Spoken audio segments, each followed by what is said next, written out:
पुण्य मर्त लोके विसंति, उनको नरक में आना पड़ता है। इसीलिए स्वर्ग में भी किसी का जीवन सुरक्षित नहीं है। देखिए, स्वर्गवासी अगर सुखी रहते तो सदगुरु महाराज पदावली में क्या कहा है, आप लोग पढ़िएगा। भाई बंधु कुटुंब परिवारा, राजा रैयत सकल पसारा, सातो स्वर्ग हूँ केर निवासी, दिव्य देव सब अमित विलासी, कोई न स्थिर सब ही बटोही, सत्य शांति की स्थिर होही। सातों स्वर्गों में किसी का भी जीवन सुरक्षित नहीं है, कोई सुखी नहीं है। इसीलिए स्वर्ग भी तत्काल सुख देने वाले हैं। इसीलिए स्वर्ग की कामना मनुष्य को करना ही नहीं चाहिए। जो देव दुर्लभ शरीर को प्राप्त करके विषय भोगों में गमा देता है, अंतिम चौपाई में क्या कहा, मैं शॉर्ट कर दिया हूं विषय को। जो न तरई भव सागर, नर समाज पाय, सो कृत निंदक मंद मते, आत्म हन गति जाय। देखिए, कोई भी बाप जो है ना, अपना बेटा को बहुत समझाता है, बेटा शराब मत पियो, चोरी मत करो, बेविचार मत करो। जब बाप बहुत समझाने पर भी अगर बेटा शराब पीना नहीं छोड़ता है, चोरी करना नहीं छोड़ता है, बेविचार करना नहीं छोड़ता है, तब बाप जो है दुखी होकर गाली बकते। आप लोग देखे हैं ना जुगेश बाबू, कोई बाप बेटा को गाली देता है, अपने गांव में भी देखे हैं। क्यों गाली देता है? क्योंकि बाप जो है बेटा से परेशान हो जाता है। इसीलिए बाप दुखी होकर के गाली बोलते हैं। तुलसीदास जी महाराज जो है ना, पाठ जो सुने हैं, अंतिम चौपाई को जो उन्होंने लिखा है वो दुखी होकर के लिखे। क्या बोले हैं? जो न तरई भव सागर, नर समाज पाय, सो कृत निंदक मंद मते, आत्म हन गति जाय। उनको हिंसक का पाप लगता है। जो पाप जहर खा करके मरने से लगता है, जो पाप फांसी लग करके मरने से लगता है, जो पाप कुआं में डूब करके मरने से लगता है, जो पाप शरीर में आग लगा करके जल कर मरने से लगता है, वही पाप उस मनुष्य को लगता है जो मनुष्य देव दुर्लभ शरीर को प्राप्त करके विषय भोगों में गमा देता है। देखिए, कल्कि पुराण को मैं पढ़ा था, जो आदमी फांसी लग करके मरता है ना, उस ऐसे किसी का शरीर छूट जाता है तो छुटका कितने दिनों तक रहते हैं? कै दिन तक माना जाता है? 13 दिन की 14 दिन, 10 दिन, 12 दिन, 13 दिन, 14 दिन।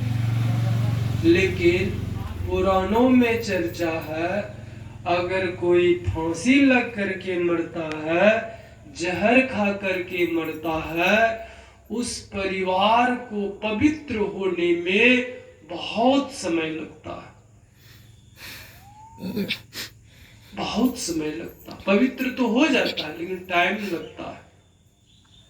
हाँ, जिसका बेटा सर में कफन बांध करके देश का कश्मीर के बॉर्डर में खड़े हैं और देश का रक्षा कर रहा है, देश का रक्षा करते करते करते अगर कोई जवान मर गया, ध्यान दीजिएगा, देश का रक्षा करते करते कोई जवान मर गया है, उस जवान का परिवार जो है ना, पुराणों में लिखा हुआ है, मात्र 24 घंटे में पवित्र हो जाता है।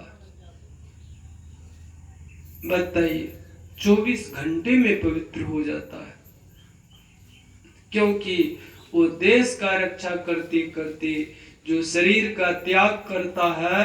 स्वामी व्यासानंद जी महाराज एक प्रवचन में कभी कभी बोलते हैं, जो देश का रक्षा करते करते अपना शरीर का त्याग करता है, वह वीर जवान सूर्य मंडल का भेदन करके भगवत धाम को प्राप्त करते हैं। अलग बात है। तो तुलसीदास जी महाराज कहते हैं, शरीर छूटने के बाद वह हिंसक के गति में चला जाता है। इसी को कबीर साहब ने क्या कहा, पहला जन्म भूत के पई हो, 7 जन्म तक बसतई हो, दीवाने मन भजन बिना दुख पई हो। भगवान का भजन किए बिना अगर शरीर कोई छोड़ता है तो कबीर साहब कहते हैं 7 जन्म तक उनको पश्चाताप करना पड़ता है और प्रेत के शरीर में उनको जाना पड़ता है। सदगुरु महाराज प्रवचन में कहा करते थे, 84 लाख प्रकार के शरीरों में से सबसे ज्यादा कष्ट धरती में है तो प्रेत को है। प्रेत से ज्यादा कष्ट किसी को नहीं है। विष्णु पुराण में लिखा हुआ है, भगवान का भजन किए बिना मानव तन का जो त्याग करता है, हे गरुड़ जी, उनको 7000 जन्म तक विष्ठा का कीड़ा बनना पड़ता है। इसीलिए हम लोगों को देव दुर्लभ शरीर मिला है। जब तक शरीर स्वस्थ है, रोग दूर है, बुढ़ापा दूर है, हम लोग जहां तक हो सके ध्यान भजन सत्संग कर लीजिए। और ध्यान भजन सत्संग उसी से संभव है जो सदाचार सुचाचार शिष्टाचार का पालन करेगा। इन तीनों चीजों का पालन करना है।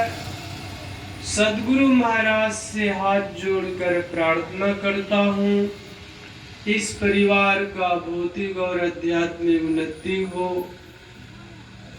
ये दिवंगत आत्मा जहाँ कहीं भी हो, उनको सुख मिले, शांति मिले।